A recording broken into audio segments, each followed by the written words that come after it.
Votre émission médicale vous est présentée en partenariat avec santémaghreb.com, le guide de la médecine et de la santé au Maghreb.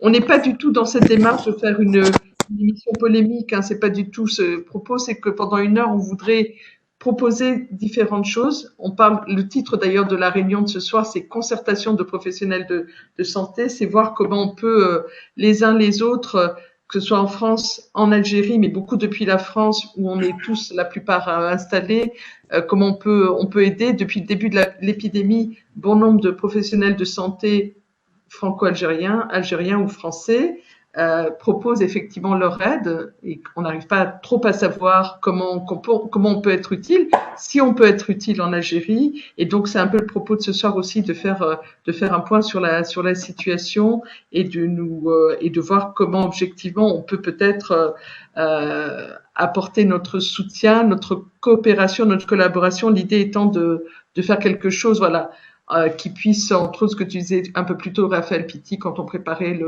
cette réunion de ce soir, quelle aide on peut apporter, puisque vraisemblablement, les réseaux sociaux nous renvoient des informations que les professionnels de santé en Algérie sont au bord de l'épuisement.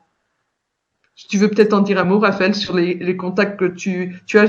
Tout ça, je dis ça parce que du coup, je laisse l'opportunité aux personnes qui voudraient nous rejoindre, de pouvoir nous rejoindre. Et puis pour les personnes qui ont des petits soucis techniques, peut-être de se rejoindre à nous. Je vois qu'il y a je pense que c'est un médecin, le docteur Bellou, et qui est également branché, que je salue. Oui, Raphaël Pitti. Donc, tu connais bien l'Algérie. Au-delà du fait d'y être né, tu y es allé régulièrement, tu y es retourné régulièrement. Absolument. Tu connais les situations de guerre. Oui, absolument. Mais l'Algérie est dans la situation qu'a connue l'Italie au moment de la crise, où les professionnels de santé étaient débordés, étaient en même temps paniqués aussi, d'une certaine manière, par le nombre de médecins. L'Italie a perdu 140 médecins, il faut savoir, et même des médecins jeunes. Et donc, ils ont été dans une situation d'épuisement qui peut très très bien se comprendre, bien évidemment, que de faire face à une épidémie au même temps et d'être pas assez nombreux pour se remplacer les uns les autres et être constamment sollicités pour faire face. Donc, on peut très bien comprendre la situation de nos confrères algériens, alors que ça dure maintenant pratiquement pour eux depuis 3 mois, pratiquement. Et on peut justement se poser la question de savoir comment les aider. Et à mon sens, la meilleure façon, c'est de répondre en essayant de les renforcer. L'Italie a accepté des Tunisiens, a accepté des Chinois, elle a accepté des Russes, elle a accepté, etc. La France a accepté aussi des Cubains, en Guadeloupe en particulier. Et ça me semble vraiment très très important que nous puissions réfléchir. On ne peut pas laisser, tant sur le plan confraternel que sur le plan éthique, nos collègues faire face tout seuls à cette situation. Et c'est vrai que ça aurait été intéressant, dans les personnes qui vont nous rejoindre, j'imagine, de manière relativement proche, il y a, alors, je vois qu'il y a le professeur Bouhamed qui vient de se connecter, notre référent algérien ce soir, qui est infectiologue à Blida, qui pourra nous faire un point sur la situation dans la région de Blida qui a été fortement impactée. J'ai également donc Dr Hussein Ait Mohan, je disais, qui est infectiologue ici à Paris, à la Pitié-Salpêtrière, qui est l'initiateur de ce webinaire et qui peut peut-être nous donner son idée aussi, son approche sur la manière la plus efficace d'aider les professionnels de santé algériens. On est tous, on a tous quelque chose d'Algérie en nous, qu'on soit né là-bas, né ici. On a tous cette attache, ces liens. Et aujourd'hui, on s'investit tous pour dans plein d'objectifs. Mais ce qui nous importe aujourd'hui, c'est de faire quelque chose pour le pays qui nous est cher. Donc vraiment, ce soir, l'idée, c'est de proposer une collaboration, une offre apporter la compétence de nombreux médecins qui exercent ici qu'il soit médecin algérien, médecin franco-algérien, je répète, ou tout simplement médecin français, savoir effectivement comment, à l'instar de ce qui a été fait dans d'autres pays, comme tu disais, Raphaël, à l'instar de ce qui a été fait, par exemple, pour l'Italie, comment on peut apporter notre concours à l'Algérie, qui est en train de s'enfoncer dans une situation, une épidémie qui prend une proportion exponentielle assez inquiétante. On parle même d'hécatombe. D'ailleurs, les frontières, même si aujourd'hui, bon nombre d'Algériens bloqués en France ont été rapatriés, et on ne sait pas dans quelle mesure, comment s'est organisé le rapatriement, parce que j'ai eu des échos vraisemblablement où malgré tout il y avait les personnes qui étaient rapatriées en Algérie étaient confinées. Alors, on s'inquiète pour les personnes qui retournent en Algérie. Existe-t-il des moyens de dépistage aussi? Et la problématique, c'est là au secours, les professionnels de santé nous remontent le fait qu'ils sont épuisés. Je suis extrêmement heureux, mais alors très très heureux de participer à cette belle réunion, concertation. On est tous pour l'Algérie, on est tous mobilisés pour s'entraider entre nous et s'échanger surtout les conduites à tenir là où on peut être utile sans aucune forme de protocole, rien du tout. Nous sommes des confrères, mais je tiens à préciser que d'abord, qu'en ce qui concerne l'organisation, l'organisatrice principale, c'est bien notre amie Samia Arhab, qui, comme d'habitude et depuis des années, n'arrête pas d'organiser des rencontres scientifiques de ce type. Et aujourd'hui, ça fait pas exception. Donc, bravo Samia pour tout ce que tu as fait.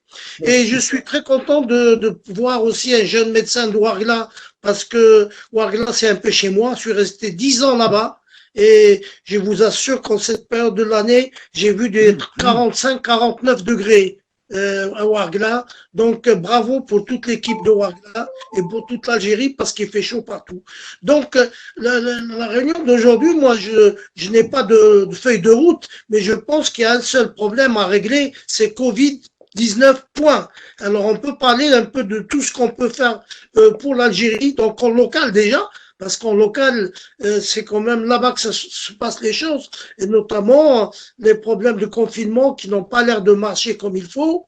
Et le problème majeur, c'est la propagation du virus est encore là, le virus circule un peu partout, et ça fait peur à tout le monde, dont nous ici. Donc, c'est tout ce que j'ai envie de vous dire. Bonjour à tout le monde, bonjour et bonsoir à toute l'équipe, Raphaël qu'on vient de voir. J'aperçois le professeur Rabah Bouhamed qui est notre référent aujourd'hui, infectiologue à Blida. Et aujourd'hui, on se limitera à faire un point de la situation réelle de la ville de Blida.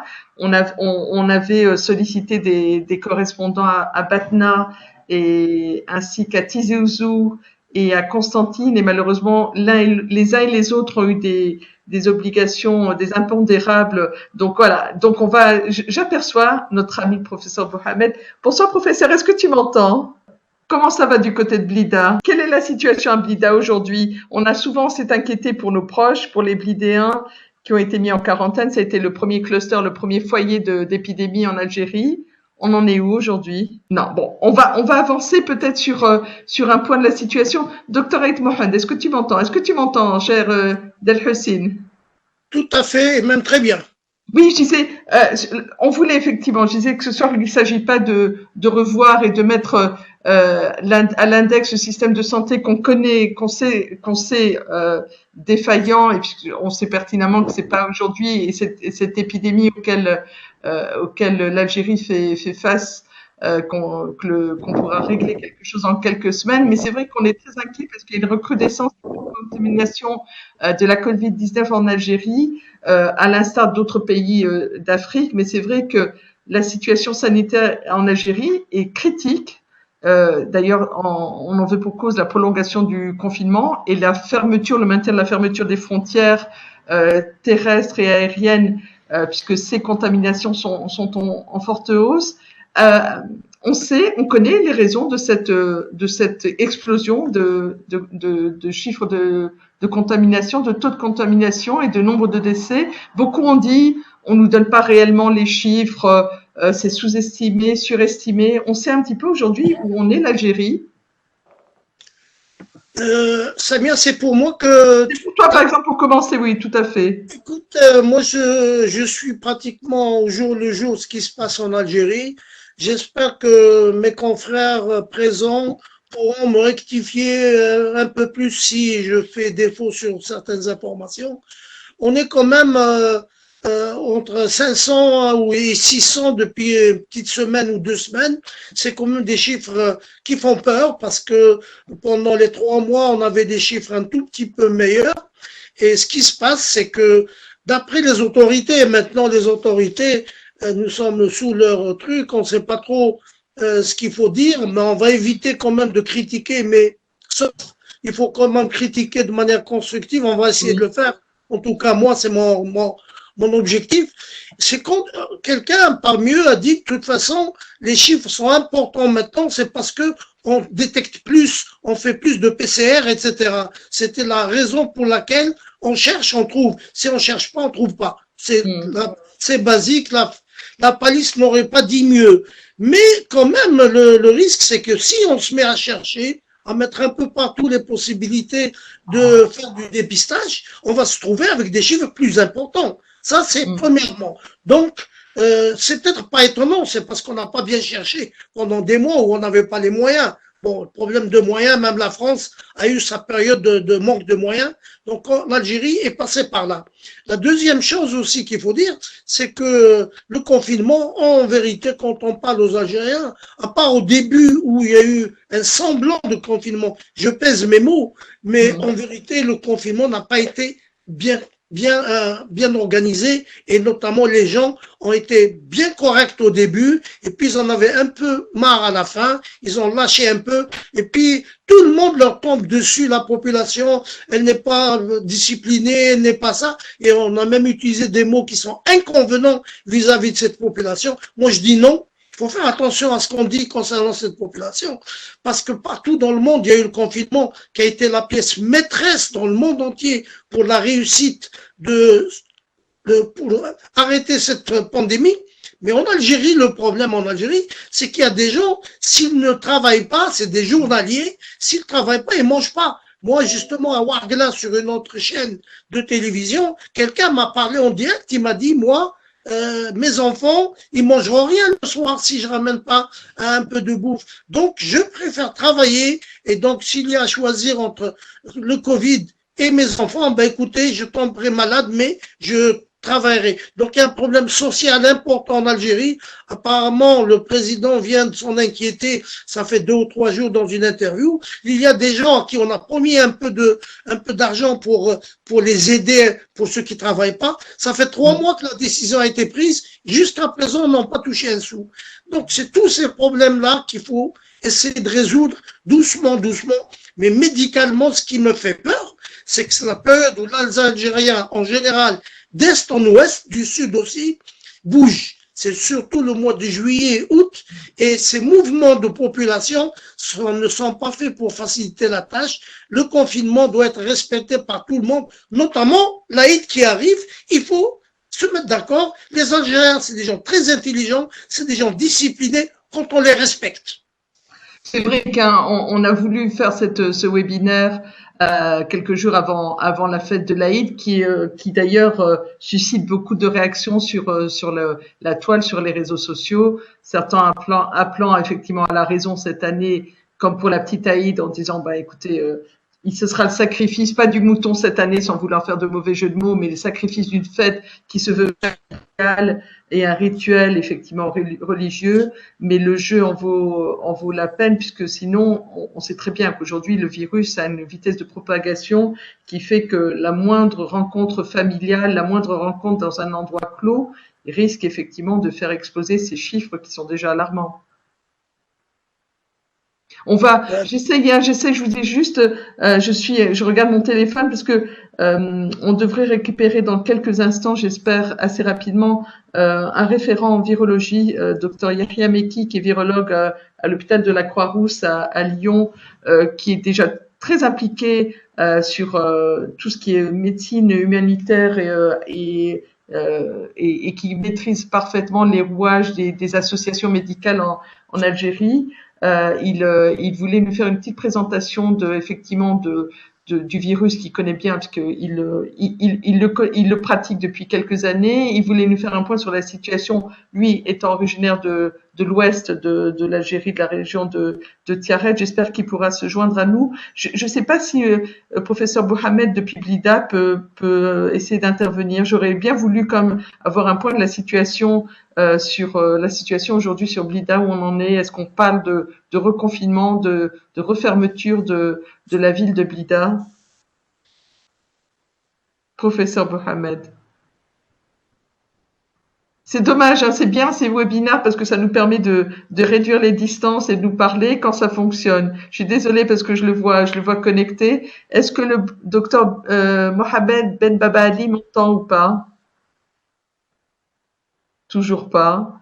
Je salue. Alors oui, qui m'entend, docteur Ben Baba Ali? Très difficile, très difficile. Oui, merci d'être avec nous. Je disais, depuis tout à l'heure, mais j'ai des problèmes, on va dire, techniques que j'ai pas pu résoudre. Bon, je vous ai envoyé un message. Vous m'entendez? Bonsoir à tout le monde. Bonsoir Samia. Merci. Merci d'être avec nous ce soir. Mais s'il y a un intervenant de Blida qui résout son problème et voudrait intervenir, vous m'arrêtez. Hein.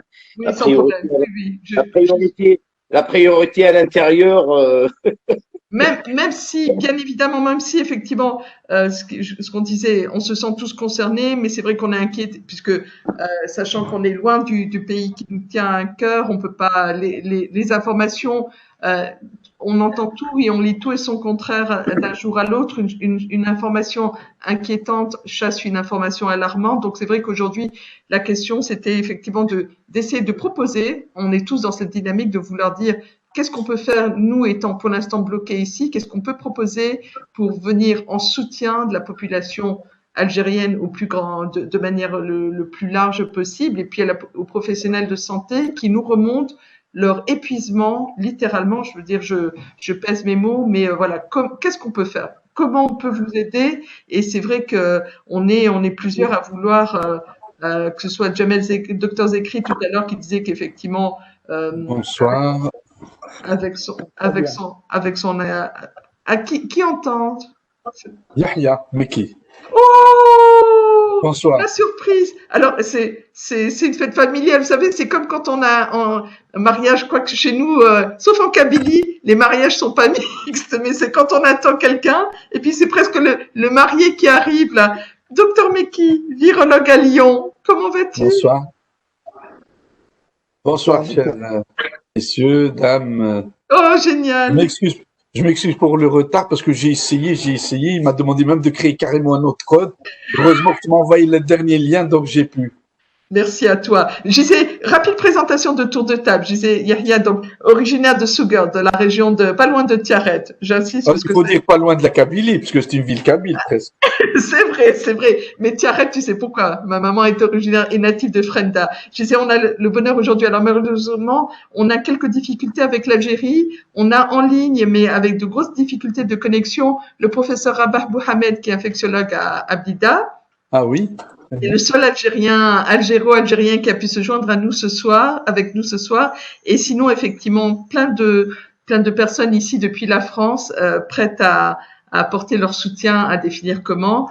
Dans l'ordre, professeur Raphaël Pitti, dont j'évoquais effectivement les souhaits tout à l'heure, Raphaël Pitti, qui est depuis Metz, depuis son domicile à Metz, natif d'Oran, anesthésiste, réanimateur, qui évoquera de manière plus précise tout à l'heure son souhait de venir en aide aux médecins algériens qui, comme je le répète, sont au bord de l'épuisement. Également, dans les participants, même si je salue également les personnes qui nous suivent, nous avons le docteur Mohamed Ben Baba Ali, qui est anesthésiste réanimateur à Alès. Alors, docteur Meki, je sais pas qui c'est quelqu'un qui s'est connecté comme ça, non, je plaisante. Donc, professeur Rabah Mohamed, donc infectiologue depuis Blida, et puis notre ami docteur Hassinet Mohamed, infectiologue à La Pitié-Salpêtrière. L'idée, c'était, j'ai dit, concertation des professionnels de santé, c'est le thème de ce soir, sur la situation sanitaire en Algérie. Quand je dis ça, j'ai tout dit et rien dit en même temps. L'idée étant de savoir, voilà, sur un petit rappel peut-être de l'historique de ce virus, si tu veux bien, Yahya, nous refaire un petit rappel historique, arriver sur les possibilités qui nous seraient offertes, qu'on pourrait proposer à l'État algérien d'apporter notre modeste contribution. Très bien. Vous avez ma caméra et le son ou pas? Si? Oui. Quand tu parles, en fait, on te voit systématiquement, tu apparais en grand, donc oui. Très bien.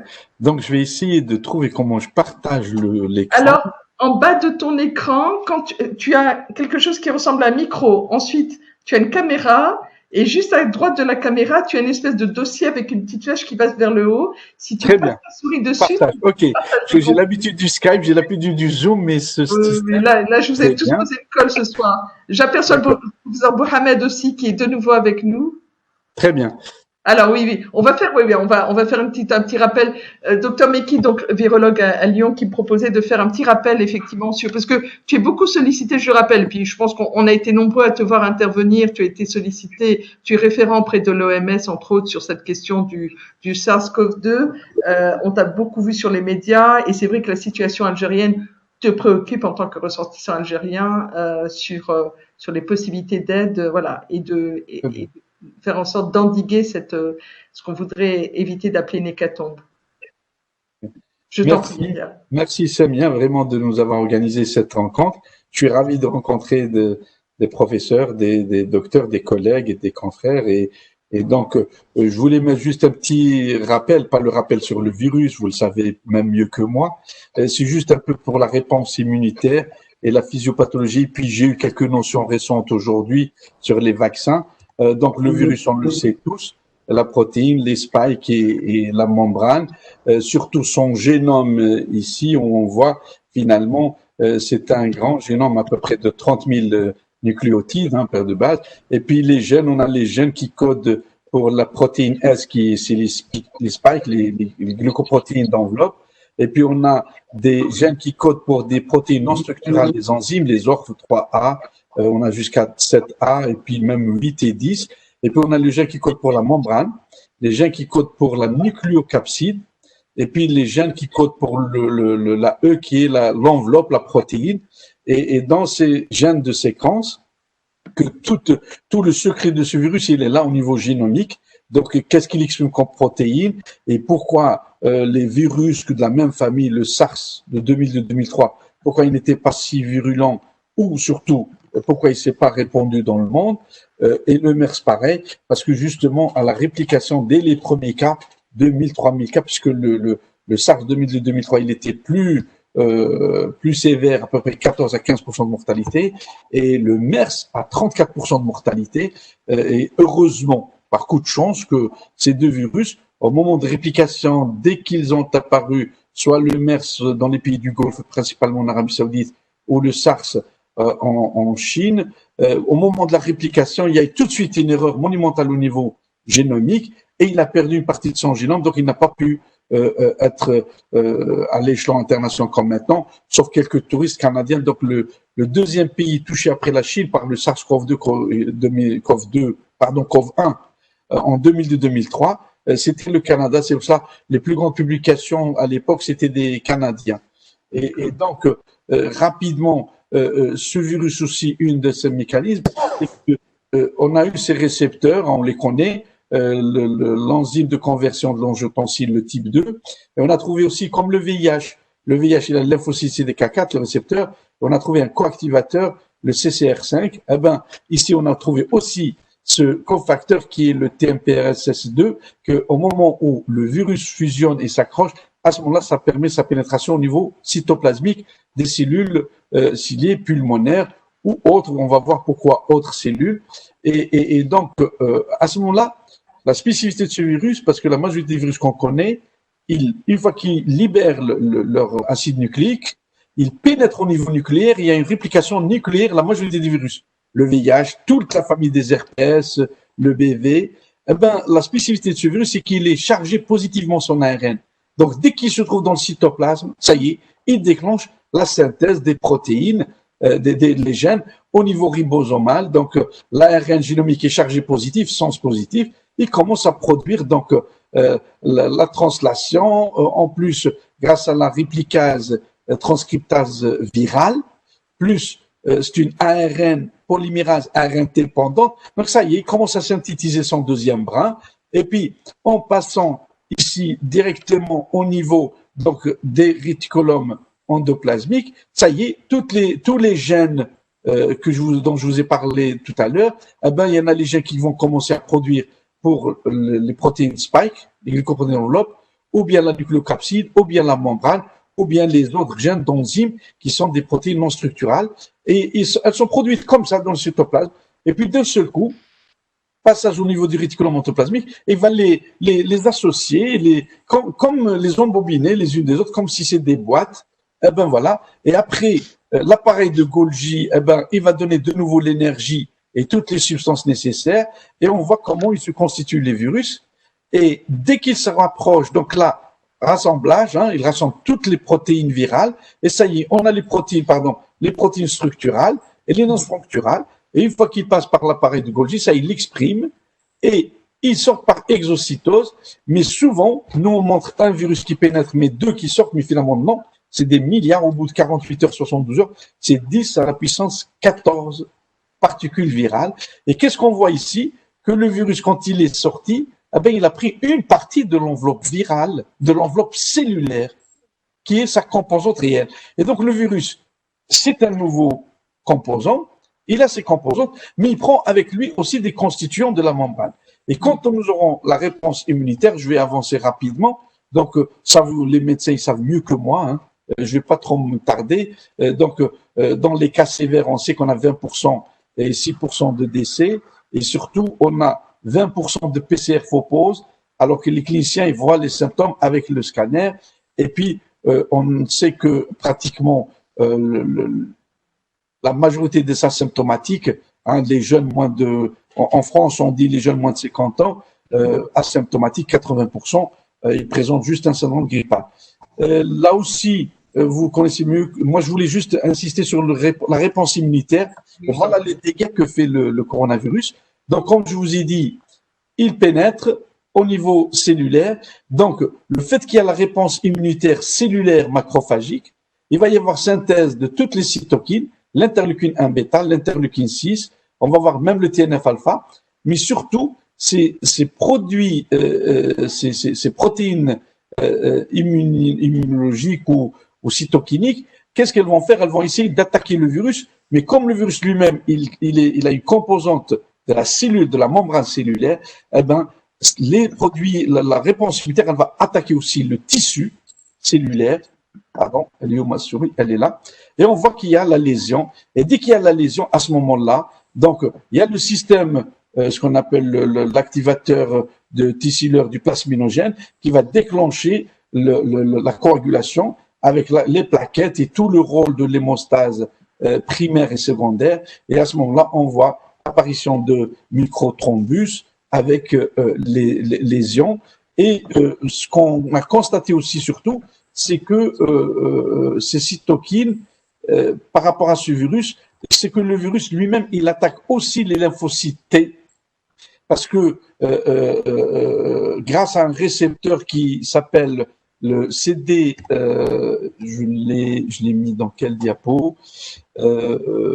Donc, non seulement il y a la réponse immunitaire, vous voyez, il y a la réponse immunitaire macrophagique, il y a la réponse immunitaire humorale avec les plasmocytes qui vont produire des anticorps, et en allant donc grâce à l'antigène d'histocompatibilité HLA classe 1 et l'HLA classe 2, finalement, on a tout le système immunitaire qui est emballé, et à ce moment-là, attaque tissulaire, soit dans le foie avec l'hyperfibrinogénémie, la fibrose, soit au niveau rénal, soit au niveau cardiaque ou hépatique. Et puis, ça c'est logique, on a la primo-infection chez la personne, donc l'infection aiguë, où on a la virémie avec l'ADNémie, maintenant, ou la RNémie, c'est un virus ARN, et puis on voit la réponse immunitaire innée à médiation cellulaire qui est très précoce, et puis humorale adaptative plus tardive avec des IgM et après les IgG. Par contre, dans les infections chroniques, on voit que le virus persiste avec une lymphopénie immunosuppression. La réponse immune cellulaire, elle est là rapidement. Par contre, la réponse humorale, anticorps, elle est très faible. Et ces deux schémas, on les a justement dans le cas du Covid. Eh ben, on a des personnes, jusqu'à maintenant, infectées depuis le mois de mars. Ils n'ont pas produit d'anticorps. D'autres, ils ont produit des IgM, mais on n'a pas vu les IgG apparaître. D'autres, ils ont produit les IgM, IgG. Les IgM ont disparu à peine 5 semaines après. Et on a des IgG à taux faible. Et puis d'autres, ils ont mis peut-être 1 mois et demi pour qu'il y ait ces anticorps qui commencent. Et puis d'autres, ils ont que des IgG très faibles. Et donc, le profil sérologique, on a vraiment différents cas. Mais surtout, et là, vous l'avez tous su, mieux que moi, en tant que clinicien, on a beaucoup de patients maintenant infectés au mois de mars, ils ont encore l'écouvillon nasal positif en virus. Et ils me disent, Monsieur Mickey, qu'est-ce qu'on fait? On lève la protection et on le met dans une chambre double. Et d'où vient ce virus? Est-ce qu'il s'est réinfecté? Eh ben non. Moi, je pense que surtout que le virus se multiplie au niveau des cellules pulmonaires profondes, parce que ces patients, au début, on les prélève au niveau du nez, c'est négatif, on dit ça, ils sont guéris. Après, ils reviennent avec les mêmes symptômes.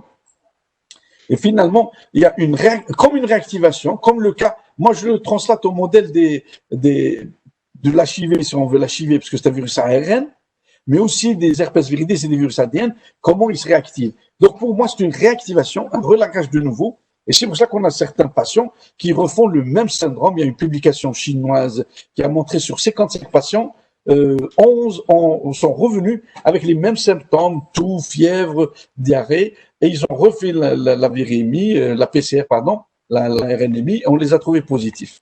Et puis, qu'est-ce qu'on a constaté dans cette étude? Surtout, c'est que les patients qui ont soit les maladies malignes hématologiques, myéloïdes, leucémie, lymphome, soit les transplantés, le fait qu'ils ont l'immunodépression, on sait que la bête noire de ces patients, c'est surtout les herpes viridés, parce que réactivation, ils nous font même le rejet d'organes. Dans le cas du Covid, on a constaté finalement, ils se portent un peu mieux. Ils font moins d'attaques sévères, sauf certains cas bien sûr, parce que les traitements immunosuppresseurs, la dexaméthasone, eh ben, elle réduit ce système immunitaire, ce nuage, surtout l'interleukine 6, le TNF et l'interleukine 1, et à ce moment-là, ils font moins de symptômes graves, les patients qui ont des pathologies malignes ou bien immunodéprimées.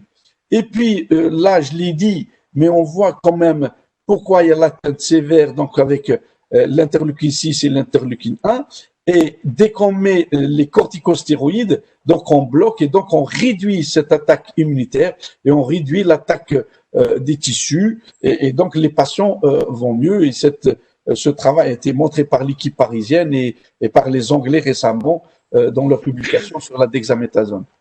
Là, ce que je vous ai dit tout à l'heure, pourquoi on a constaté que ce virus il est méchant, moi j'ai eu le doute, est-ce qu'il se multiplie dans les lymphocytes ou pas? Eh ben, on a constaté que dans cette publi, ils ont montré que les lymphocytes T, avec le récepteur CD47, eh ben, les protéines virales se fixent et peuvent pénétrer dans les lymphocytes T. Donc, ce qui explique la lymphopénie. Donc, c'est un virus qui est dans des lymphopénies, qui est dans des thrombopénies. Mais je ne vais pas trop tarder. Ça, c'est le schéma qui résume tout contre le SARS-CoV-2. On a le virus qui arrive au niveau de la couche superficielle. La cellule, elle est à l'intérieur. Et on voit, il pénètre par le canal, donc dans l'angiotensine. Et une fois qu'il pénètre, on a la cellule dendritique immédiatement qui le présente grâce au système HLA classe 1 au niveau des cellules T cytotoxiques qui jouent le rôle immédiatement pour l'attaquer. On a l'HLA classe 2 qui permet aussi de stimuler les lymphocytes T4 qui, eux, vont donner, grâce aux thymocytes 7 et thymocyte 1, la stimulation des lymphocytes B, production des anticorps. Eh ben là aussi, les anticorps, ici, quand ils veulent attaquer le virus, ils vont aussi attaquer les cellules qui enveloppent ce virus, qui hébergent ce virus, vu leur composante membranaire, et ils vont nous faire cette attaque, ce syndrome aigu, avec soit myocardite aiguë ou pneumonie sévère, le SDRA. Et là, donc, les symptômes dus au Covid-19, on a vu donc lymphopénie sévère à moins 20%. Hein. On a les CD8 aussi, moins de 5%. Les thymocytes 1 et 2 qui jouent dans le rôle de l'immunité, s'ils sont diminués, donc on voit. On a constaté aussi, une chute des eosinophilies chez certains patients hospitalisés. Et puis, on voit la réponse donc des IgM, IgG, comme je vous ai dit, avec les différents facteurs.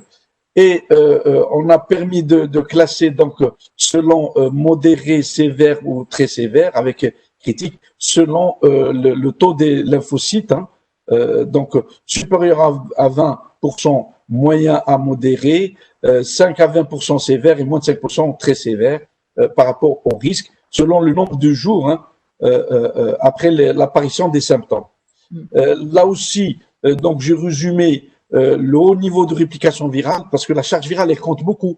C'est pour ça que vous avez parfois dans la même famille, même chez les personnes âgées, 80 ans, vous avez le monsieur, il a chopé, il est très malade, il est en réa, et sa femme, elle est infectée, mais elle va bien.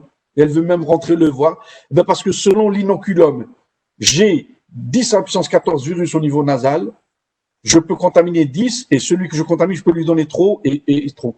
Par contre, j'ai que 1000 copies, 2000 copies au niveau nasal, je peux contaminer quelqu'un avec ce faible inoculum, le système immunitaire, il peut répondre tout doucement, et il peut être asymptomatique, d'où cette spécificité aussi. On voit aussi ici le nuage cytokinique, toutes les réponses immunitaires, donc des protéines d'inflammation, qui jouent le rôle d'inflammation surtout. Et puis, on a les symptômes ici, avec lymphopénie et eosinopénie, et puis la micro-inflammation du tissu endothélial. Et voilà la réponse immunitaire. Donc ici, on a le virus comment de J0, comment il commence à se répliquer, le virus jusqu'à un taux très élevé. Et puis, à ce stade-là, on peut être asymptomatique, mais dès qu'on passe certaines charges virales, on est très contaminant, donc il y a les symptômes. On a les IgA qui apparaissent plus tardivement que les IgM. Les IgA, ça ne sert pas à grand-chose, on ne les dose pas, on ne les recherche pas réellement.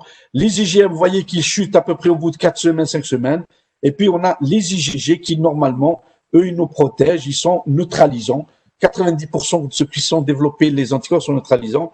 Et je termine avec cette diapo, pour que ça ne sera pas un cours de virologie. L'algorithme, l'interprétation, PCR positif, IgG, IgM négatif, eh ben, on est dans la phase pré-symptôme, hein, donc on n'a pas d'anticorps, donc on est en la phase aiguë. Dès qu'on a les IgM, on est en phase aiguë, mais donc 5 à 7 jours après l'infection et le début des signes cliniques. Dès qu'on a les trois, IgG, IgM et charge virale, on est dans la phase active d'infection, donc on commence à répondre pour être protégé, mais on est très contaminant dans cette phase-là. Et puis, dès qu'on a disparition d'IgM, on est dans la phase tardive de l'infection, ou bien dans la récurrence. On a des cas comme ça, PCR pose et IgG pose, et qui restent longtemps. Et puis, dès qu'on a que des IgM, on est aussi en phase aiguë, c'est-à-dire on a PCR, c'est négativé, mais on a les IgM qui restent en attendant qu'il ait les IgG. Et quand on est dans que les IgG, on a négativé la PCR et les IgM, on est infection ancienne. Attention, est-ce qu'on va avoir de nouveau une réinfection? On ne le sait pas pour le moment. Et normalement, quand on a IgG, IgM, on est aussi en stade de convalescence, hein, en surveillant la PCR. Et je termine, ça c'est les différents tests qui existent en PCR, je ne vais pas vous compliquer, mais surtout, ça c'est les sérologies. Par rapport, cette diapo elle est importante, je l'ai envoyée à tous les médecins en Algérie justement, pour la mettre dans leur algorithme. Surtout, eux, ils pensaient pas du tout à cela. Donc, faire les troponines, bien sûr, dans le cas cardiaque, mais surtout l'allongement du TP, l'allongement du TCA, et puis surtout le dosage des didymères et du fibrinogène, ça aide à orienter très facile parce que ça peut se faire dans toutes les villes. Pardon, j'étais où? Oui, j'étais là.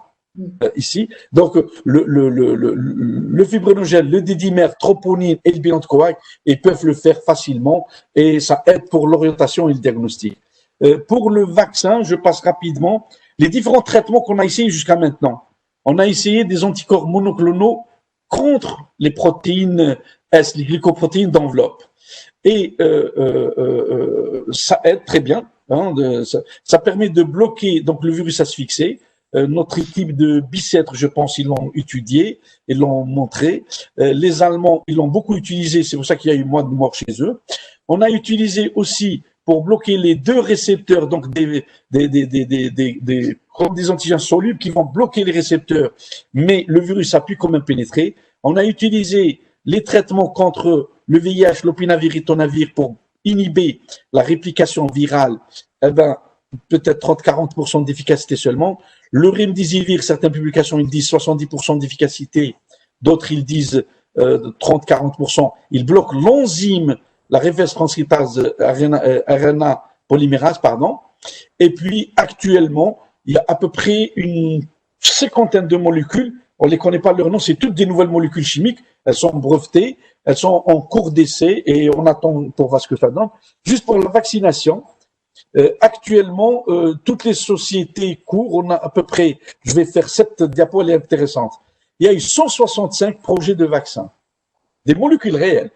Eh ben, celles qui ont été retenues pour la phase 1, 19 vaccins retenus. Ceux qui ont pu passer le concours à la phase 2, 13. Actuellement, phase 3, on a 4. Oxford avec le laboratoire des ZF allemands et AstraZeneca. Moderna, l'américain. Le russe, le chinois aussi. Et puis Sanofi, on est à la phase 2. L'Inde aussi, ils sont à la phase 4. Et puis, celui qui va pouvoir peut-être approuver cela, peut-être c'est les Américains. Est-ce que c'est le vaccin? Parce qu'il y a plusieurs molécules, hein, donc je vais montrer ça. Voilà. Donc, les Américains sont malins. Ils se sont basés, au lieu qu'on voit, parce qu'il y en a qui sont partis avec le virus tout entier, le tuer, l'inactiver et l'injecter, voir ce que ça donne comme stimulation immunitaire. Il y en a qui ont dit non, on prend que les glucoprotéines, les spikes.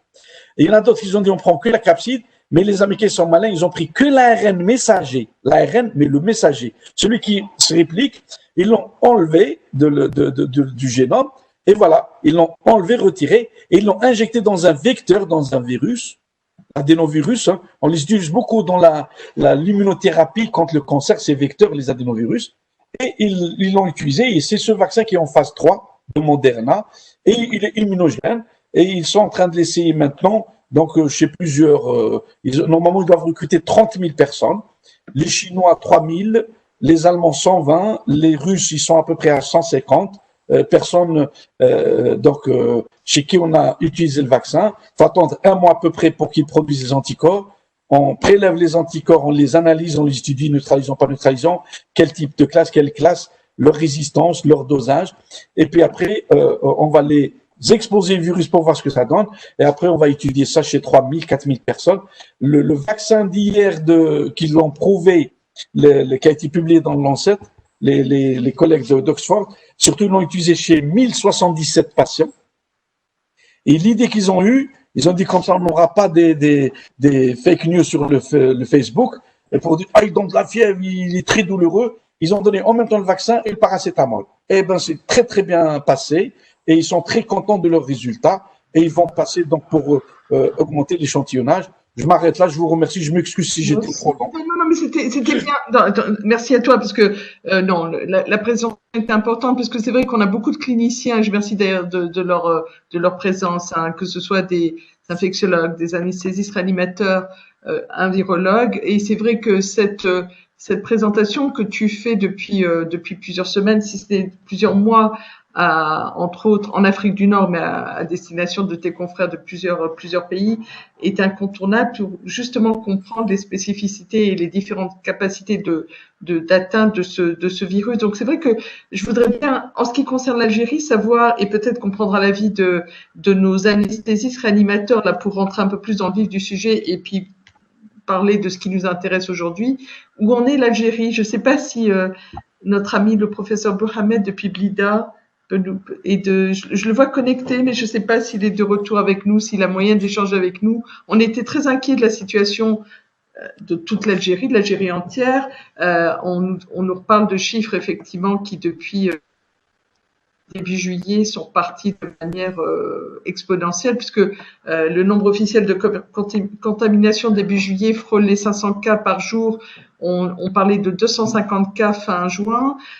On parle de chiffres sous-estimés selon les médecins professionnels de santé qui sont épuisés. Est-ce qu'on peut imaginer que l'épidémie pourra échapper au contrôle des autorités sanitaires en Algérie et là où le bilan de la Covid poursuit vraiment sa progression de manière inexorable, hein, qu'est-ce qu'on peut dire? Sachant que les médecins, vos confrères algériens, ne cessent de multiplier les appels de détresse sur les réseaux sociaux. C'est alarmant, entre autres, d'une situation catastrophique dans les hôpitaux. On peut, sans trop prendre d'engagement, effectivement, et sans trahir des secrets, pas des secrets d'alcôve, mais c'est vrai que Raphaël Pitti, natif d'Oran, médecin militaire, qui connaît parfaitement bien, qui est un médecin de terrain, urgentiste, anesthésiste, réanimateur, et qui maîtrise parfaitement bien les situations extrêmes avec la nécessité de soigner, de guérir avec un minimum de moyens ou dans des situations particulièrement délicates, m'a appelé hier ou avant-hier en me disant moi je suis triste, je suis bouleversée de ce qui se passe en Algérie, qu'est-ce qu'on peut faire? Et Raphaël, tu voulais nous proposer des choses, toi en tant que médecin militaire qui a beaucoup travaillé sur les zones de conflit, de guerre? Dans la situation spécifique de l'Algérie, je dirais simplement savoir comment nous pourrions organiser des renforts. Je pense qu'il y a suffisamment de volontaires en France si nous les lancions à travers les réseaux sociaux pour que nous puissions avoir des médecins, des médecins généralistes, des médecins réanimateurs et puis du personnel soignant, infirmiers spécialisés en réanimation et autres. Moi, je voudrais me concentrer là-dessus essentiellement. Est-ce que les autorités algériennes seraient d'accord pour que nous puissions lancer sur les réseaux sociaux, à travers les associations que nous connaissons, à travers l'ONG avec laquelle je travaille en Syrie maintenant depuis 9 ans avec l'USSM, comment nous pouvons nous mobiliser pour venir en aide à nos confrères algériens? C'est vraiment la question fondamentale pour moi. Il s'agit de les aider, ils sont épuisés, ils le sont psychologiquement et ils le sont physiquement aussi, au sens très large, quand je parle des soignants, je ne parle pas des médecins. Et donc, comment nous pouvons, en quelque sorte, ne serait-ce même qu'à titre symbolique, je disais, le fait de dire, vous n'êtes pas seul, nous sommes tous enfants d'Hippocrate, nous avons la même éthique, vous êtes aujourd'hui débordés, nous venons à votre aide. Et c'est vrai je vois qu'il y a le docteur Zekri. Alors, j'ai récupéré le professeur Mohamed par Messenger. Je vais essayer de mettre le haut-parleur pour qu'on puisse entendre, mais je vois que le docteur Zekri nous a rejoint tout à l'heure. Il était avec nous depuis son véhicule un peu plus tôt. Il nous expliquait comment lui, responsable d'une association dans le sud, dans le sud algérien, non, à Marseille, avait réussi malgré quelques difficultés à envoyer du matériel. Donc, on est tous dans cette dynamique de dire voilà, on a des médecins, on a des professionnels de santé, des cadres de santé qui sont ici, qui sont tristes parce que les frontières sont toujours fermées, même s'il y a eu aujourd'hui des vols pour permettre aux Algériens bloqués, entre autres en France, de retourner en Algérie dans des conditions compliquées. Mais voilà, on a tous à un moment un autre donné, fait un don d'argent, de matériel pour venir en aide à nos proches ici. On l'a fait pour l'Algérie. Aujourd'hui, effectivement, on répond à une situation d'urgence qui nous inquiète. Les médecins nous disent de manière générale sur les réseaux sociaux, on est épuisé. C'est en ça qu'effectivement on dit, voilà, on a un collectif de médecins qui est prêt à se constituer. On veut simplement pas imposer notre présence, si ce n'est effectivement vous dire on est là. Est-ce que vous avez besoin de nous on l'a fait ponctuellement pour des missions médicales dans le cadre de formation médicale continue. Je l'ai fait avec le docteur Meki, je l'ai fait. On a d'autres projets. On sait que c'est possible en Algérie, mais encore plus maintenant dans cette situation complexe, difficile, inquiétante. On parle d'hécatombe. Voilà, on est prêt à trouver du temps. Les médecins viendront une semaine, 15 jours sur leur temps de vacances. Docteur Zekri disait, on peut envoyer du matériel même si c'est compliqué. Docteur Belbaba Ali, vous qui avez l'habitude d'être également comme Raphaël Pitti sur les terrains de guerre, vous êtes en contact également avec vos confrères en Algérie? Le téléphone n'est pas avec moi aujourd'hui. Oui, la parole est à moi, c'est bien, c'est ça? Oui. Je disais, vous avez, depuis le début de l'épidémie, je suppose que effectivement vous avez été beaucoup sollicité par vos confrères en Algérie. Oui, tout à fait. Nous, rapidement, parce qu'il y a beaucoup d'intervenants et il faut qu'ils interviennent. Tout à fait, oui. Voilà. Bon, mais rapidement, pour l'aide en Algérie, je vais vous dire une chose. Je pense qu'en matière de soignants et de médecins. L'Algérie a suffisamment de médecins, a suffisamment de personnel, même s'ils sont, on va dire, épuisés, débordés dans certaines régions, surmenés, etc. Mais ils font face. Le problème de l'Algérie, excusez-moi, je vais un peu politiser un peu Il n'y a pas de souci. je vais sortir un peu de juste Mais de non, la mais la science et de la situation médecine. sanitaire est forcément liée à un contexte politique aussi, donc on peut pas. Ouais, le problème de l'Algérie, il est très politique. Et cette histoire de Covid en Algérie, elle est très politisée, elle est très, on va dire, utilisée par le pouvoir. Le problème du Covid en Algérie, c'est pas vraiment des protocoles que tout le monde connaît. Vous savez, aujourd'hui, il suffit d'avoir une connexion Internet et on peut savoir qu'est-ce qu'ils font nos confrères canadiens dans le Covid ou nos confrères laotiens, vietnamiens, canadiens, français ou autres pour savoir quel médicament marche, quel protocole marche le mieux, qu'est-ce qu'il faut faire, qu'est-ce qu'il ne faut pas faire. Là-dessus, les médecins algériens, ils sont à la page, il n'y a aucun problème. Ils font des protocoles qui sont très respectables, même si pour certains, le débat est très vif, on va dire, entre la chloroquine et autre chose, mais ils font avec les moyens de bord et ils soignent quand ils peuvent et quand ils ont les moyens, ils soignent bien le Covid et autre chose. Le problème du Covid et de la situation actuelle en Algérie, c'est un problème de gestion. C'est l'État qui gère par sa façon de faire. Et je suis désolé, moi je vais pas leur envoyer des roses, voilà. Moi je vais dire les choses telles qu'ils sont. Le pouvoir algérien, il a été toujours mauvais dans tout ce qu'il gère. Et donc cette situation de Covid, il la gère très mal. Il la gère par sa façon dont il a géré le pays, qui l'a amené à cette situation de catastrophe. Je vais vous dire une chose, l'hôpital, seulement l'hôpital, c'est-à-dire les murs de l'hôpital, la situation de l'hôpital ou le système sanitaire algérien tue plus que le Covid. Donc on est alarmé par le Covid, etc.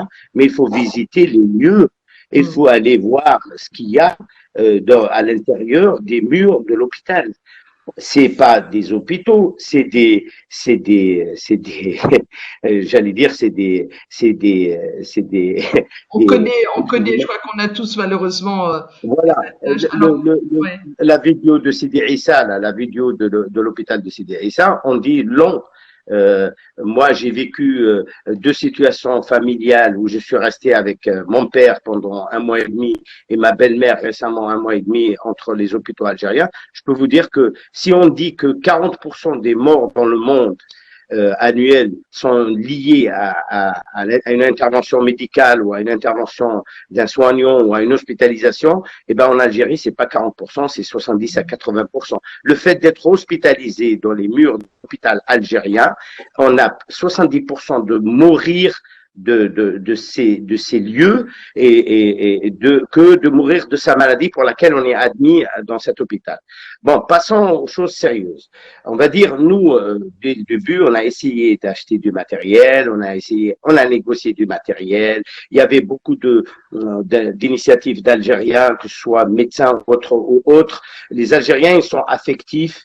Ils sont ils aiment et beaucoup de gens de l'intérieur, enfin les politiques nous accusent qu'on n'est pas nationaliste, qu'on n'a pas de famille, qu'on n'est rien, etc.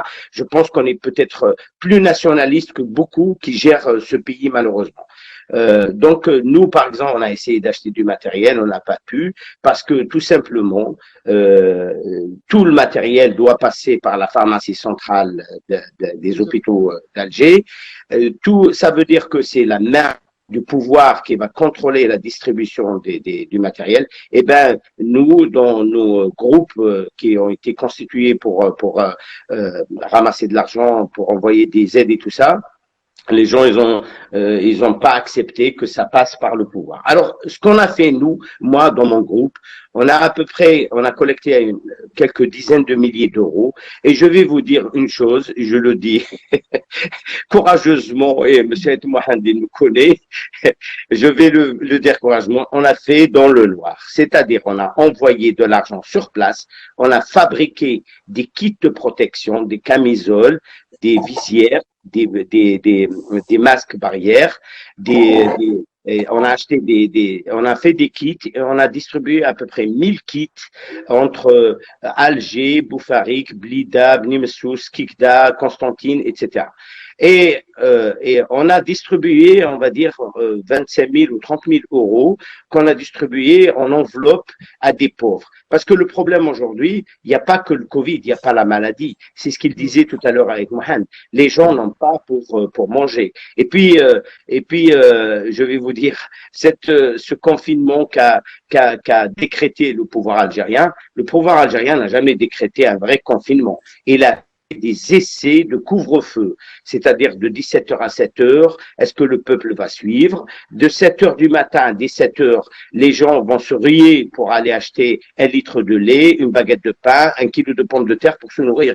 Et donc, il n'y a jamais eu de confinement. Il n'y aura jamais de confinement en Algérie parce que il faut pas extrapoler la situation de l'Algérie européenne ou occidentale à l'Algérie. Notre pays, il est spécifique et notre société, elle est spécifique. Voilà. Merci, merci. C'est vrai que même si on voulait effectivement ne pas aborder le dossier épineux du système de santé algérien qu'il est ce qu'il est, qui malheureusement montre ses failles encore plus dans cette situation d'épidémie. La France, le pays dans lequel je vis, n'a pas complètement, ne sortira pas indemne de cette situation. Et Dieu sait si on peut estimer, on est avec beaucoup de médecins qui exercent en France, estimer qu'en France on a un système hospitalier privé et public qui est quand même digne de ce nom. Donc c'est vrai que c'est une situation particulière.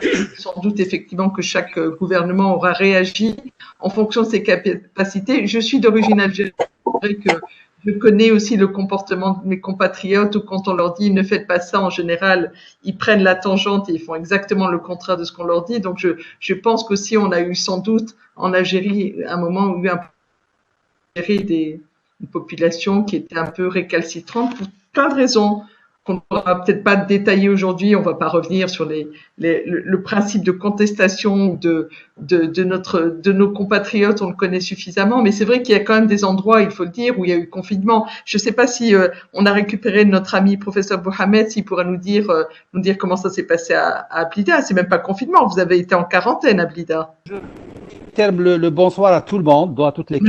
Merci. Et je vous donne une idée sur la situation. Au fait, c'est vrai, depuis les 2 dernières semaines, on a 500, sur le plan national, on a 500 à 600 personnes contaminées par jour, c'est-à-dire déclarées par jour. Ce sont les PCR positifs. On déclare, sur le plan, à l'échelle nationale, on déclare uniquement les PCR positives. D'accord? Mais sur le plan terrain, c'est vrai, à Blida, ces 2 dernières semaines, on assiste à des consultations de 30 à 40 personnes par jour, dont 10 à 15 nécessitent une hospitalisation.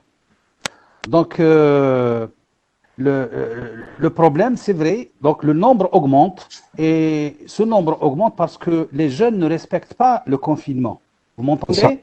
Ils ne respectent pas le confinement. Nos jeunes, en fait, le mot de soutien que vous pouvez apporter, c'est de dire à nos jeunes, à nos associations, de respecter le confinement. D'accord? Ils respectent le confinement, sinon, physique, le bavette, le lavage. Et ça, c'est très important. C'est ce qu'il faut leur demander de faire pour casser cette chaîne de transmission. Nos jeunes maintenant, ils ne se rendent pas compte que le problème, c'est un problème de prévention en dehors des hôpitaux. Ils pensent que la solution, elle est à l'hôpital.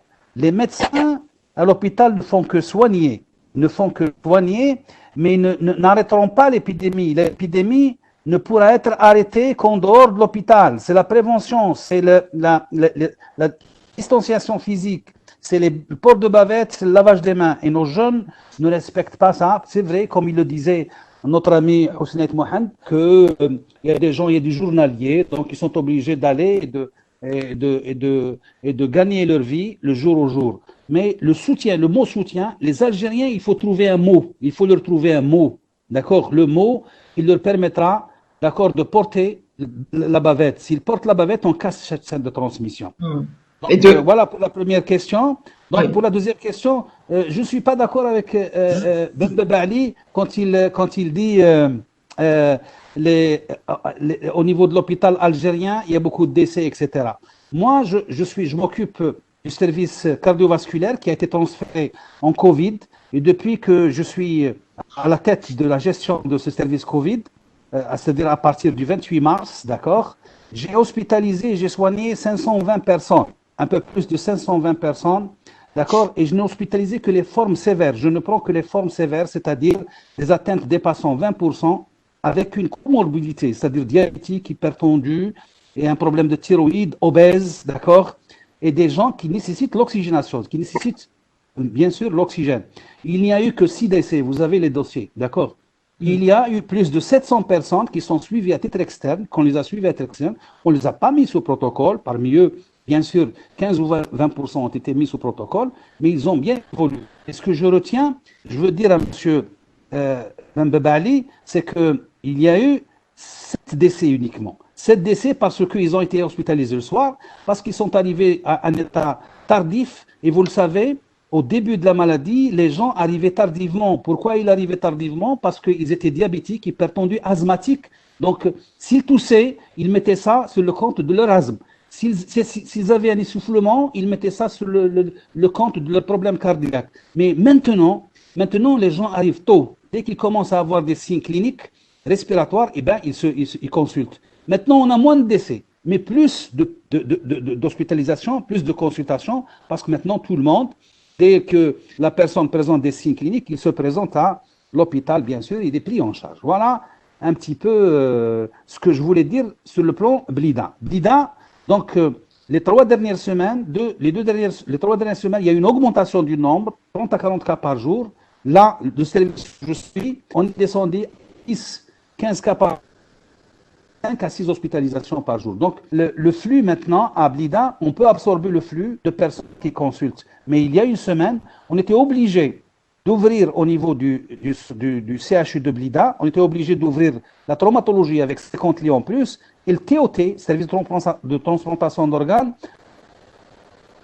alors que juste avant l'Aïd, on les avait fermés parce que il y a eu le confinement et le confinement a donné ses preuves. D'accord? Il a donné ses résultats. Avant l'Aïd, une semaine avant l'Aïd, il y avait dans mon service de 60 lits uniquement 12 personnes hospitalisées et 5 personnes hospitalisées en réanimation. Et on avait fermé la traumatologie avec 50 lits et le TOT avec 200 lits. Ils avaient 200 lits.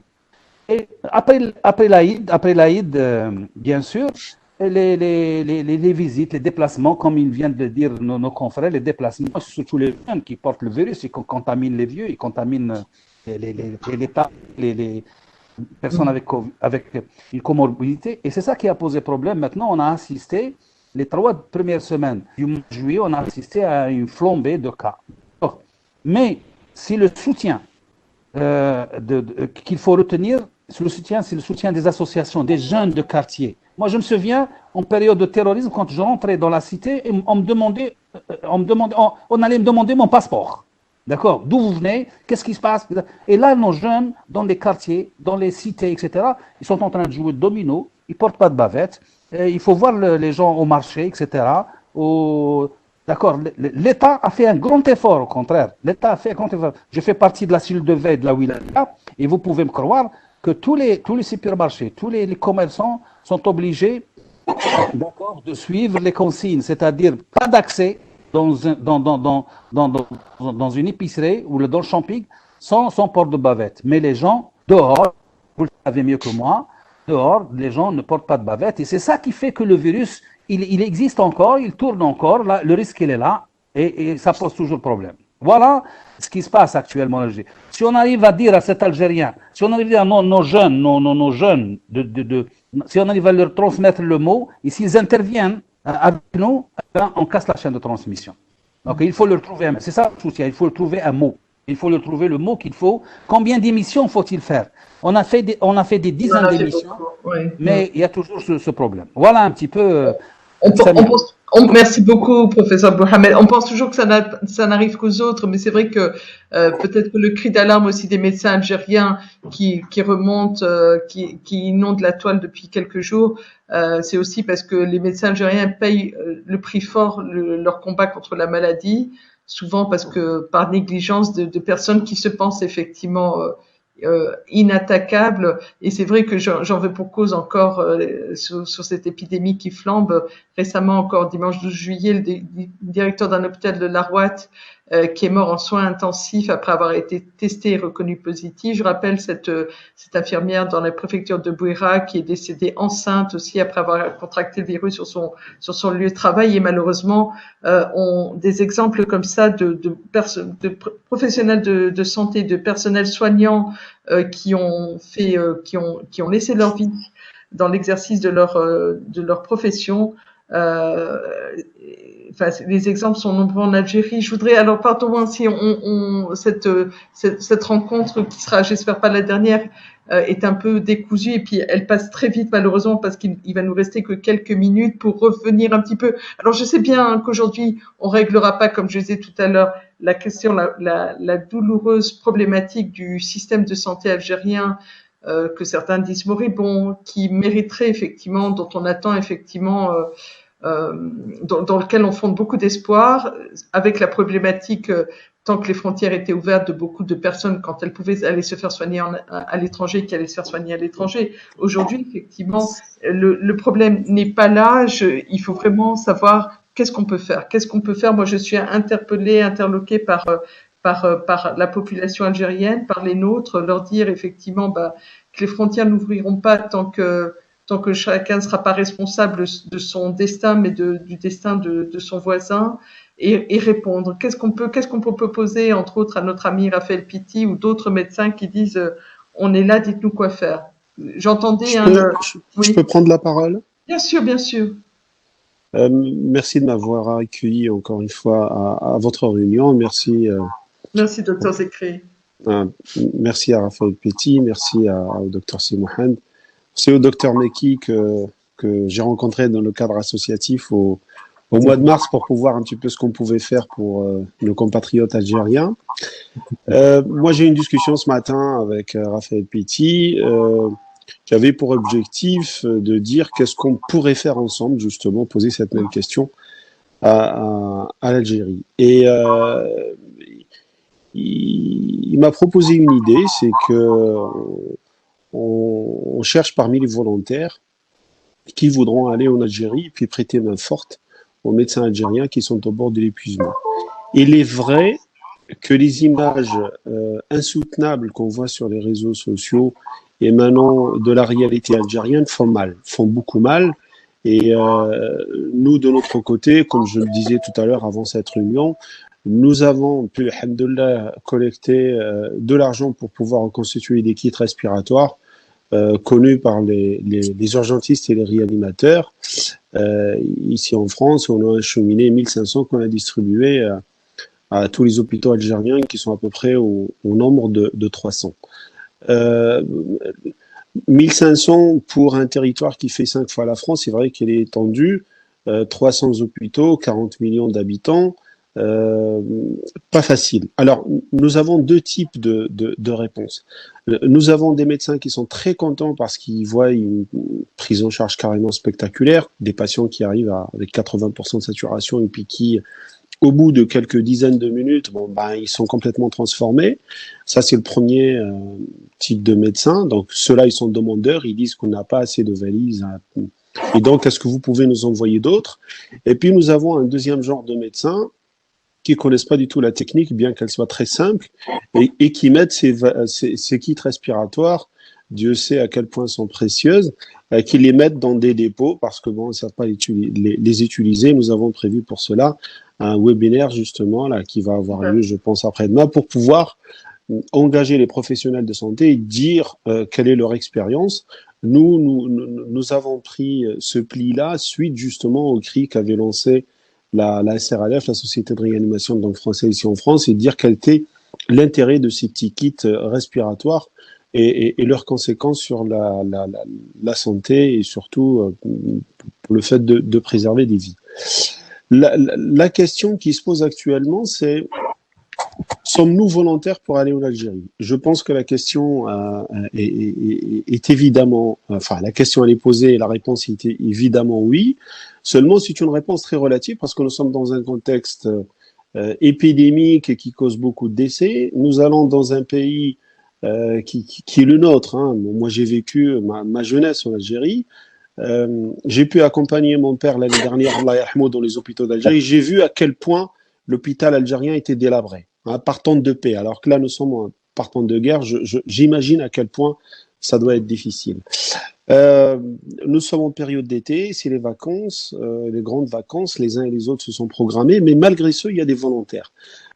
J'ai contacté, sous l'impulsion de Raphaël Pitti, le consul d'Algérie, général d'Algérie ici, à Marseille. Je n'ai pas pu avoir parce qu'aujourd'hui, il y a le rapatriement des Algériens qui sont bloqués ici depuis 3 mois et c'était la cohue parce que toutes les représentations diplomatiques, tous les consulats d'Algérie ici en France ont envoyé les compatriotes qui étaient un petit peu bloqués à Marseille et donc le consul ne s'en sortait pas. Ceci étant, j'ai pu contacter des personnes de confiance qui sont proches de lui pour lui manifester notre envie justement de partir en Algérie. En tous les cas, il y a des volontaires, pas seulement des Algériens, des Français et autres qui voudront aider, qui voudront aller dans des hôpitaux qui sont en difficulté, prêter main forte, reposer un peu les médecins algériens qui sont sur le front, prendre le relais, une mission peut-être brève de 2 semaines renouvelable.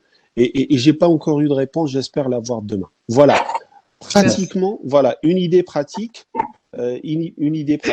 qui se veut voilà aidante à nos confrères et consoeurs qui sont en Algérie. Alors, je me permets, hein, je salue notre ami le docteur Abdelnour Youssef Hodja qui communique avec nous par chat, qui est gynécologue obstétricien, mais qui est également membre du Conseil de l'Ordre national des médecins, qui disait qu'effectivement, aujourd'hui, actuellement, le manque le plus important, ce sont les tests PCR. Tout le reste, pour lui, il est beaucoup moins. Et effectivement, il rejoignait le docteur Ben Baba Ali tout à l'heure en disant qu'il n'y a pas de manque de médecins. Alors, on n'est évidemment pas là ce soir en train de dire qu'il y a un manque de médecins, c'est qu'effectivement, les médecins avec la meilleure volonté du monde ne peuvent pas effectivement travailler avec 2 bouts de ficelle et ce genre de choses dans une situation où même ici, je le répète, hein, et vous exercez pour la plupart en France, au début de l'épidémie, les hôpitaux français n'ont pas fait face. C'est une réalité. On a même osé à un moment imaginer qu'il y aurait sans doute nécessité de faire une sélection entre les personnes qu'on allait sauver ou pas. Donc, ça n'est pas pour stigmatiser ce qui se passe en Algérie. L'épidémie est mondiale. C'est juste effectivement, on est en train de dire, là pour le coup, il y a une sonnette d'alarme qui est tirée pour un pays qui nous est cher. Donc, on veut se mobiliser et se dire, voilà, il y a quelque chose à faire. Donc, c'est pas effectivement, on sait bien qu'il y a suffisamment de médecins, mais aujourd'hui, la situation est tellement urgente. Les médecins perdent la vie. La population semble vit un relâchement, se relâche complètement. Et notre inquiétude, c'est qu'effectivement, les semaines qui viennent sont cruciales. Donc voilà, dites-nous si on peut vous aider. On a envie d'aider. On ne le fera pas si on n'est effectivement pas attendu, si on n'est pas utile à quelque chose, mais on pense qu'effectivement, plutôt, si on est nombreux, si on est plusieurs, si on unit nos forces, effectivement, on fera en sorte par des petites actions comme ça locales d'arrêter carrément. Je répète ce que moi je crains devenir une hécatombe. Si tu permets, Samia, bien sûr. Je dis bonsoir à tous ceux qui sont arrivés plus tard peut-être et je remercie tous les orateurs. Je suis très ravi de la proposition du docteur ou professeur Monsieur Pitti, c'est ça? Raphaël Pitti. Oui. Monsieur Raphaël Pitti. Je le remercie beaucoup. Je remercie aussi Zikri. Chacun a donné son opinion. Moi, ce que je peux vous dire sur le terrain, même par rapport à ce qu'a dit Monsieur Mohamed, qui est un très cher ami à moi, ce n'est pas qu'on a dit que vous avez besoin de médecins. Par contre, beaucoup de médecins en Algérie, il y a un grand nombre de médecins qui ne savent pas faire fonctionner une VNI, qui ne savent pas faire fonctionner les CIPAP, parce que vous parlez des CHU, vous parlez d'Oran, d'Alger, de Blida, de Constantine, peut-être oui, mais le problème, c'est le médecin même d'Oran ou d'Alger, mais qui est à Harrach tout seul, ou celui qui est à Oran, parce que l'État algérien a mis même des EPS. Sur les hôpitaux, on a soit l'établissement public spécialisé, ou EPH, établissement public hospitalier. Et donc, nous, ce qu'on propose, et je félicite Dr Zikri d'avoir aller même demander monsieur le consul, mais il ne l'a pas eu, comment on peut venir en aide. Quand il y a un tremblement de terre, on ne dit pas qu'il n'y a pas assez de médecins, il y a les équipes de secours qui viennent de tous les pays pour apporter de l'aide. Nous, ce qu'on sait maintenant, qu'il y a besoin de réactifs, il y a besoin de masques, il y a besoin de CPAP, il y a besoin de VNI, comment on peut apporter peut-être à Algiona, peut-être à Blida, parce que vous êtes un CHU, vous êtes des profs, il y a des doyens, il y a un rectorat, et puis vous êtes à côté, il y a l'aéroport. Et celui qui est à Biskra, et celui qui est à Djelfa, et celui qui est à Tiaret, et celui qui est à Saïda, et celui qui est à Toulouse. Nous, on vient pas se substituer. Par contre, moi, je peux vous dire qu'en France, moi, personnellement, à Lyon, deuxième CHU de France, c'est moi, en personne, j'ai formé tous les médecins, comment on s'habille, comment on met le bus, et surtout, pour éviter les deux façons de se contaminer, nous, en tant que médecins en France, comment on quitte les premiers gants pour ne pas se contaminer, pour laisser les deuxièmes gants qui sont en dessous, protégés pour pouvoir, à la dernière minute, on quitte le masque et après on quitte. Parce que moi, nous, notre intervention, ce n'est pas pour aller montrer aux médecins algériens comment soigner les patients algériens. C'est pour aller les aider, eux, déjà leur montrer la majorité des risques, comment ils se sont contaminés, ces médecins. Comment on peut se poser la question? Eh bien, une grande partie, parce que nous aussi, dans chaque pays, l'Italie, la France, l'Espagne, dans tous les pays, les premiers qui ont payé, on a dit tous, on est en phase dans une guerre. Eh bien, dans une guerre, les premiers blessés, c'est les soldats du premier rang. Là aussi, les premiers blessés et les premiers contaminés, c'est les médecins et les infirmiers. Donc, nous, si on propose d'y aller avec une équipe, et puis, comment on va y aller? Comment elle sera assurée, qui va assurer le transport, qui va assurer l'hébergement, qui va assurer l'assurance. Et puis, bon, moi je tire chapeau à notre ami Raphaël, mais ici arrive quelque chose, qu'est-ce qu'on dit à la famille, comment on est assuré, moi en tant que personne d'association, de médecins, association santé, humanisme et innovation franco-algérienne, ACHIFA, où on participe tous les mois, tous les 2 mois dans les différentes villes en Algérie. L'État algérien nous autorise, on y va, on opère, et on va avec une équipe de 10, 15, même parfois on arrive à 30 personnes pour aider, échanger, former, et on échange, et nous aussi on apprend. Beaucoup de gynécologues ont appris comment accoucher une femme avec un kyste édatique. On a opéré en orthopédie, on a des chers maîtres. C'est pas du tout, je viens pour former ou pour donner des cours. Non, là c'est une phase très très difficile. Comment, moi je peux vous montrer, là, je vous assure, j'ai 4 groupes de scientifiques, anesthésistes, réanimateurs, tac, voilà, ici. Donc, comment on fait la vie, quelqu'un à Oran dans un hôpital seul, il n'a pas eu le temps de former, et puis on est pris par le temps. Parce qu'on n'est pas dans une infection où on va parler du VIH, comment prendre le VIH. Moi, j'y vais pas. Monsieur Mohamed, c'est l'un des grands spécialistes du VIH en Algérie. Il le fait très bien, j'irai jamais donner un cours sur ça en formé. Là, on est dans la situation d'urgence. Comment, je peux vous dire, avant-hier, on a rédigé un algorithme et ils l'ont trouvé extraordinaire et ils l'ont distribué pratiquement, même sur le Facebook, parce que faut penser aux médecins qui est à Ouetsouf, qui le forment, aux médecins qui est à Ouargla, aux médecins qui est à Gardaya. Et donc, non seulement ils lancent un appel pour le matériel, et puis c'est les expériences. L'Italie a accepté une équipe chinoise et une équipe cubaine. La France, elle a envoyé ses propres patients en Allemagne, en Luxembourg et en Suisse pour les l'hydréa parce que, pour décharger, ils ont construit même des TGV en hôpital pour le faire. Donc, ils ont demandé l'aide à la SNCF. Donc, moi, je pense, dans le cadre de la collaboration et du soutien de la solidarité, parce que nous, si on arrive, bien sûr, on court un grand risque. Par contre, nous, si on part d'ici, si on part pas avec un avion à nous, avec notre matériel, comment on peut s'équiper nous-mêmes tous les jours, du matin au soir, comment on est protégé, moi, je ne laisserai personne partir, ni monsieur Raphaël Pitti, ni mon frère Zikri, ni mon frère professeur Aït Hussein, parce que, Aït Mohamed, pardon. Pourquoi? Parce que, où on part équipé de A à Z, et pourquoi pas, on sollicite l'État français, le ministère des Affaires étrangères, et joue tous son rôle. Absolument. Monsieur le ministère des Affaires étrangères, il a complètement un rôle dans ce plan-là. Moi, j'ai l'habitude. On peut faire une demande. Par contre, on constitue le groupe. Nous, en tant qu'association, on peut partir en tant qu'association de notre part. Mais par contre, il faut établir les assurances de voyage, établir les assurances là-bas. Que moi, je me blesse. Qui ne dit pas que ma femme va attaquer l'État algérien, mais va attaquer l'association? Pourquoi vous m'avez amené mon mari? Il est parti sain et sauf. Il a été contaminé. Il est mort. Ils l'ont enterré là-bas. Donc, il faut être prudent. L'humanitaire, c'est très bien, mais c'est délicat dans cette situation-là. Donc, si on demande l'aide de l'État français, s'il nous met un avion cargo avec tant de tonnes de matériel pour nous, déjà pour s'équiper, et un temps de matériel pour venir en aide aux hôpitaux qui ont besoin. Et là, il n'y a pas de honte ni de hontisme de dire non, on manque. Personne n'a dit qu'il y a moins d'Algériens. Il y a plus de bacheliers en Algérie qu'en France.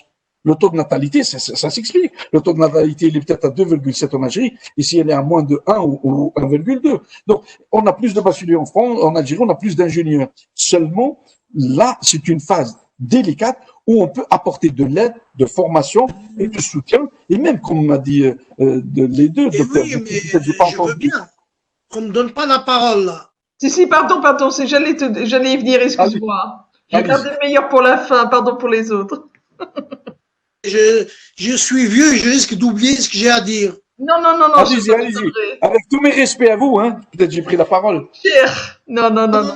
C'était très intéressant, c'est important de le faire. Je peux parler, Samia? Bien sûr, docteur Et Mohamed. C'est à toi, je t'en prie. Moi, je commencerai par dire au docteur Mekia, franchement, bravo pour nous expliquer des choses très compliquées et très simplement. Et ça me rappelle, ici à la Pitié, il y en a deux comme lui.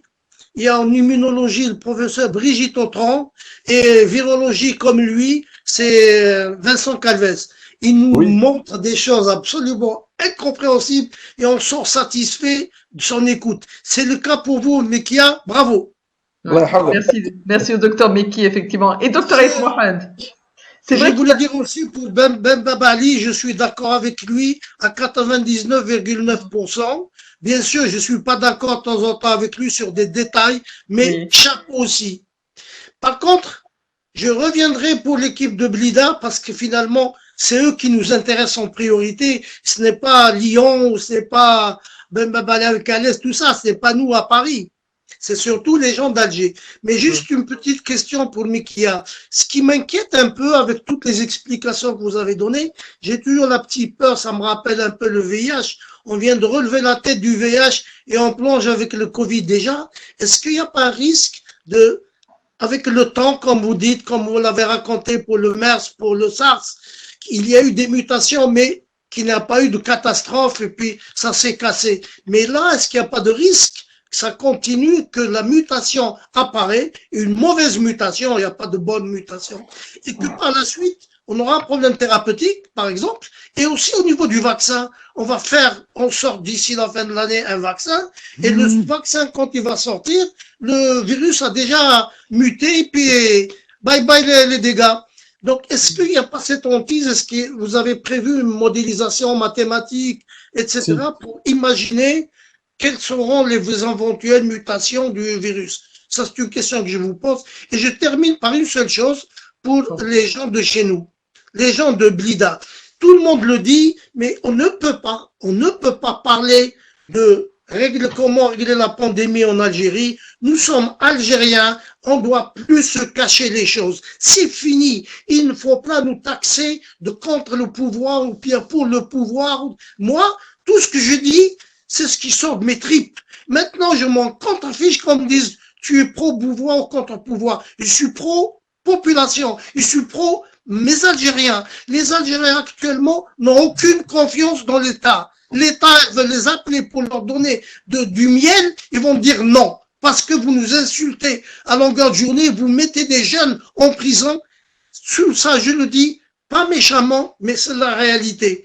Donc, il faut que l'État fasse un geste d'apaisement. Je vous donne ma parole d'honneur que les Algériens de bout en bout d'Algérie, j'en ai fait l'Algérie, hein, là j'ai fait 10 ans là-bas, ils sont tous à l'écoute des gens chez qui ils croient. Donc la société civile doit intervenir et dire attention, le confinement, tous les pays du monde ont réussi à stopper le nombre de morts et stopper la balade du virus dans le monde entier grâce au confinement. Depuis les Chinois, regardez juste, c'est très simple. Les gens qui ont dit c'est du pipeau là, le confinement, comme les Américains, comme le Brésil, et voilà, ils sont en train de le payer très cher, ces gens-là. Donc, il faut donner ces exemples aux Algériens. Ils comprennent, ils sont tous sous truc Internet et tout ça. Donc, le pouvoir doit donner d'abord un peu d'argent pour les plus pauvres. Ils peuvent pas demander un confinement à quelqu'un pour qu'il meure faim. Au moins, qu'il meure avec le ventre plein. C'est incroyable. Et la dernière des choses, c'est vraiment basique chez basique. Il y a Ahmad Khodja là qui vient de l'écrire, de dire, On ne peut pas faire une stratégie de santé en Algérie tant qu'on ne sait pas là où il y a le plus de virus. Et pour savoir là où il y a le plus de virus, qu'ils arrêtent de raconter des bombards aux gens, parce que ma sœur en a été victime. Il n'y a pas partout la possibilité de faire les tests. Ce n'est pas vrai. C'est encore trop long. Bon, ils en ont fait des efforts, il y a beaucoup plus, mais il faut multiplier par 10 le nombre de tests pour pouvoir. Les voisins sont mieux que nous. Il faut dire la vérité. Ils font plus de tests que nous. Donc, si on fait beaucoup de tests, on saura où est-ce qu'il faut aller et je pense qu'on activera un peu mieux. Mais actuellement, qu'est-ce qu'on fait? Au petit bonheur, la chance. Comme il vient de dire Ablida, il nous parle de 500 à un moment donné. On n'a jamais entendu parler qu'Ablida avait 500. Donc, il y a un problème de confiance. La confiance régnera quand l'État fera un geste significatif de calme. Et puis toute la jeunesse, toute la population, les hiérarchistes et tout ça, qu'ils arrêtent d'attaquer le pouvoir. Et le pouvoir doit faire absolument attention à ces conneries pour qu'il y ait une entente. On va tenir 3 mois, 6 mois, et puis chacun fait son boulot politique après. Mais pour le moment, stop. Il faut être tous unis derrière cette épidémie et arrêtons la théorie du complot. Je pense que là-dessus, les quelques innocents encore, les innocents main pleine qui continuent à essayer d'entretenir cette théorie du complot en Algérie auront tôt ou tard effectivement paieront le revers de la médaille. Mais effectivement, il faut. Je dis juste un dernier mot. J'ai oublié. Je me propose de partir en Algérie et pour travailler même jusqu'à 3 mois. Bénévolement, bien entendu, et j'irai où? À Ouargla. Il fait 49 à l'ombre maintenant pour que les gens sachent que je ne vais pas pour aller me baigner à Sidi Ferruche. Je laisse aux habitués Sidi Ferruche et nous sommes habitués à la chaleur et la misère. J'irai à ma place dans le sud, le fin fond, Ouargla ou d'autres régions si ils en ont besoin. Ouais. Je pense. Qui est très touché par le Covid, celui-là. Très touché. Le docteur Zekri, qui est en originaire, effectivement, pourrait nous en dire un mot, mais il va falloir malheureusement conclure. Je suis désolée parce que ça fait plus d'1h30 qu'on est en charmante compagnie avec toutes les difficultés techniques qu'on a eues au début. Je m'en excuse. Vraiment remercier. Alors, il va falloir conclure aujourd'hui, mais peut-être que s'il fallait tirer une première conclusion de cet échange qui a été fructueux, c'est sans doute en tout cas une mise en relation de personnes qui étaient peut-être pas forcément amenées à se rencontrer là. Merci au webinaire dans ces cas-là. Merci Dr Mekki, merci Yahya pour cette présentation et cette synthèse de la situation algérienne. C'est vrai que toi, en tant que médecin humanitaire, tu connais bien la situation. On a eu l'occasion de partir ensemble et je pèse mes mots. Donc, je pense que peut-être que pour conclure de manière provisoire aujourd'hui, on va rester en contact. Je vais vous mettre en contact les uns les autres. Moi, je rejoindrai, je serai plutôt sans vouloir faire le système de clan, mais j'irai plutôt effectivement sur le clan Dr Eid Mohamed et Raphaël Pitti et Yahya et effectivement Dr Mekki et Dr Zekri. C'est tout Zekri qui a fait les démarches aussi. Oui. Mais on l'avait. Même Monsieur Babali, il va nous. Oui, aussi, on lui laissera pas le choix. Non, mais je comprends le contexte. Je réagis entre autres. Je voudrais juste réagir à un des petits mots encore du docteur Abdenour Youssef Hoja qui dit effectivement que même à Alger, on a besoin de tests PCR et que pour l'instant, effectivement, en Algérie, on n'est pas encore, dit-il, débordé par les formes graves. On est juste débordé par l'extension de l'épidémie, le manque de tests qui contribue bien à tout cela et que le confinement ciblé ne pourra pas se faire à cause de ce manque de tests PCR. Rappelez aux nôtres, effectivement, que c'est vrai que c'est compliqué, cette distanciation sociale. On l'a vécu ici. C'est vrai qu'encore plus chez nous parce que il y a des moments, cette période estivale est propice au déplacement. On a envie d'aller à la plage, on a envie de partir dans nos villages, dans nos régions d'origine pour retrouver nos proches. C'est un sacrifice qu'il va falloir faire encore quelques semaines parce que je pense qu'effectivement, tant qu'on n'a pas été touché par le virus, on ne mesure pas les dangers. J'en veux pour exemple un des médecins de TBSA qui devait être avec nous ce soir, qui malheureusement s'est excusé pour raison familiale. Une partie de sa famille est touchée par le virus. Il a été contaminé dans l'exercice de ses fonctions. Donc voilà, je pense que en tant qu'adulte responsable, il faut garder ça à l'esprit. Vous proposez, voilà, je disais de vous mettre en contact les uns les autres. En tout cas, sachez que moi, je vous suis. Voilà, je serai là. si vous permettez juste un point. Je t'en prie, Yahya, je t'en prie. Moi, je pense si tu peux nous passer les coordonnées entre nous, et puis on essaiera de collaborer avec toute l'équipe. Zikri, comme il a fait les démarches avec monsieur le consul, monsieur Raphaël Pitti, donc avec son idée, on collabore et par contre, on doit rédiger un document. Soit si c'est l'association de monsieur Zikri qui prend en charge le document, ok. Sinon, nous, notre association, moi, je la proposerai au bureau et au CA. Voilà. Et s'il y a une équipe, il faut sélectionner une équipe et puis enfin on ouvre la porte à toute personne qui veut collaborer, paramédical ou médical. Hein. Absolument. Donc pour voir si on peut, et puis on verra sur le plan budget, sur le plan et agir vite. Donc moi je pense un petit groupe, comme ça à la prochaine réunion nous ferons un état des lieux pour le travail. Aujourd'hui c'était le contact, mais en même temps on engage le travail. Puisque ça passe vite et nous serons bien accueillis par nos amis de Blida. Ça sera la période du bon raisin et surtout des figues de Barbarie, je pense, non?